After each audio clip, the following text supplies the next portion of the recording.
the age of 18. That's $16 an hour if they're working, but they were going to give that to everybody, whether they worked or not.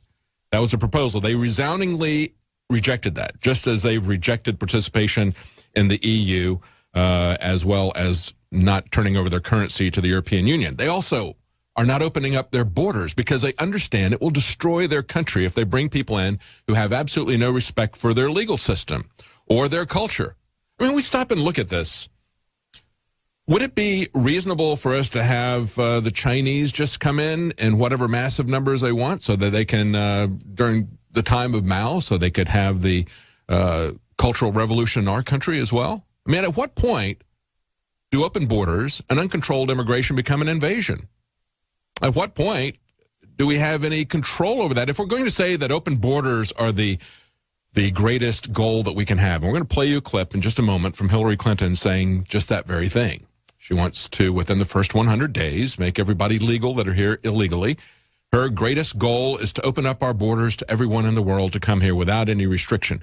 If we were to do that, then what would keep our country from turning into communist China, for example, during the Cultural Revolution? Mao could have done that. No, it absolutely makes no sense. And yet, there is something rotten in the state of Switzerland. Not just Denmark, but Switzerland. When I was looking this story up about the referendum that they had, I saw this ceremony that they had on June 1st, opening up the deepest, longest railroad tunnel in the world at Goddard Base, the Goddard Base Tunnel. Truly bizarre. And if you're looking at this, and we're probably going to have, I'm sure somebody will want to do a report on this tomorrow. It's not really the sort of thing I like to focus on. But the pictures on this thing are unbelievably bizarre. Now, the picture that's up there right now is like this topless angel girl with a giant baby head and feathered wings, and people bowing down, floating in midair, okay, as part of this. People bowing down to it in orange jumpsuits. And there you can see the people doing that. There's a video of it right there. Incredibly bizarre. This looks like something, for those of you listening on the radio, remember Terry Gilliam's Brazil? Okay, it looks like those kind of nightmare scenarios, but it also has a lot of satanic imagery in it. It also has a lot of imagery of people in these orange jumpsuits that look like they're prisoners or in a trance, that they're controlled. They have this expression on their faces. They march real slowly and mechanically down this thing. Understand, too, I think that there is a satanic element to it, as Drudge has a story up about there you can see the people marching with this satanic, kind of this trance-like robotic march that they've got going on. Everything about this was creepy, bizarre, over-sexualized with satanic images. It's unbelievable. And when we look at the symbolism that they use, when they do this on 6/16 with 600 actors, musicians, etc., okay, and they've got symbolism here. They've got, like, besides these zombies and orange jumpsuits, they've also got simulated bestiality, Satanism. They got people marching around in Baphomet characters. One of the people on Twitter says, the opening ceremony show for the new Goddard Tunnel is embarrassing. As a Swiss citizen, I apologize. It's absolutely incredible. Understand that they put a lot of importance on these sixes, the 666. That's what they're doing in L.A. The Satanists there say they're going to put a pentagram over L.A., and they're going to do it on June the 6th and 2016. That's where they get their 3 6s. So it means something to them, folks.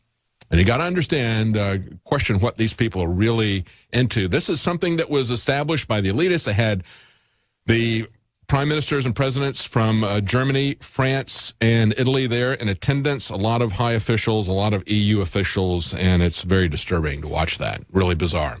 I want to talk now about what's happening with our open borders. And, of course, we've got President Obama, who cannot bring people into this country quickly enough. So he doesn't want to vet them at all. I think maybe President O is going to become, maybe we should start calling him Patient Zero, because now we're bringing in tuberculosis in large numbers. This is a story that was up on the Drudge Report today. More than 1/3 of refugees, well, actually, this is a story from June the 2nd. The one that was up today on Drudge Report was 2 workers in Minnesota coming down with tuberculosis. Now, these are American workers coming down with tuberculosis, but just a few days ago, we saw this coming out of Vermont. The Vermont Watchdog published data from the Vermont Department of Health that shows that more than 1/3 of refugees resettled in Vermont test positive for tuberculosis. About 35% of them tested positive. Now, you may, as an American, as a first world person, you may not really think about this too much. You probably don't think about tuberculosis, but it's a big issue in other parts of the world. And it's going to become a big issue in America if we don't screen people for anything. We don't screen them for being terrorists or criminals. We don't screen them for having the ability to support themselves or the skills to find a job. We just bring them in and see what happens, because that's what Obama and Hillary Clinton are about. I want to play for you this clip where she gave a speech campaigning in California. What she says is the true goal, the center of her presidential campaign is this, Hillary says. Immigration is at the center of this presidential campaign. In my first 100 days, I will introduce legislation for comprehensive immigration. Yeah. There you go. See, the center of her campaign is immigration. And she is going to legalize everybody who has come here, flaunting our laws, flaunting our culture, demanding largesse from you, the American taxpayer. And I want you to hear, she has these, it's not a press conference. She doesn't do press conferences, okay? This is a campaign dog and pony show where she's got a lot of people in there who are dreamers, like the people that have been bashing Donald Trump supporters at these Trump rallies, burning cars, attacking the police, okay? Here's, though, this girl here is not a violent person, but she thinks that she's entitled to have you pay for her college education. Here's somebody from South Korea. This is what she has to say.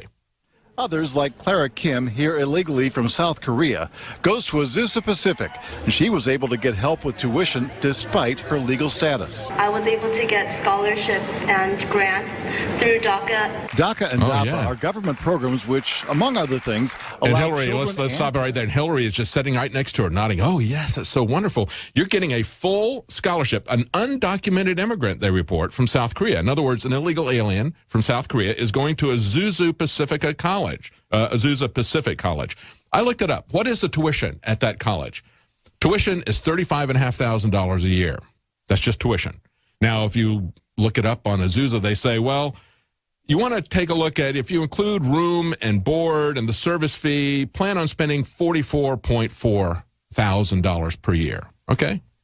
$44,000 a year. Now, that means that if she just got tuition because of the DACA program that Hillary Clinton is so excited about, that means that over 4 years, this girl who came here from South Korea is going to get $142,000 from U.S. taxpayers. $142,000.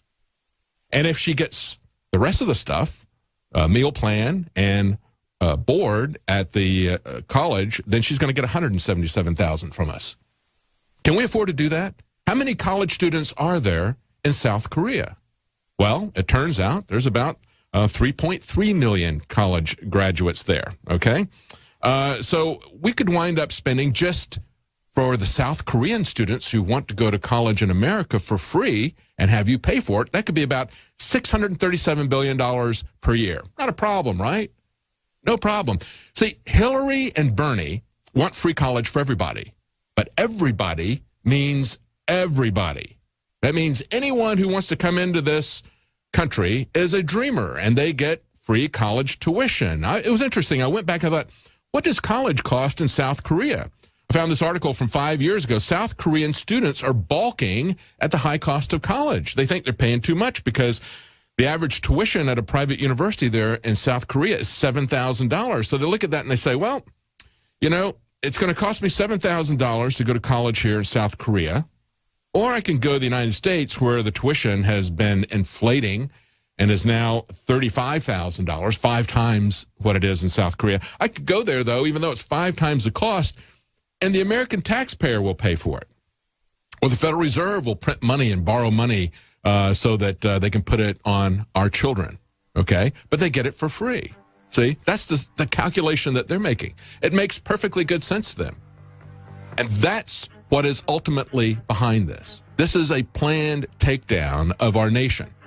And it made me absolutely furious to watch the libertarians debating about this and saying, well, We can have open borders and the welfare state because illegals don't get any benefits. Oh, really? How detached from reality can you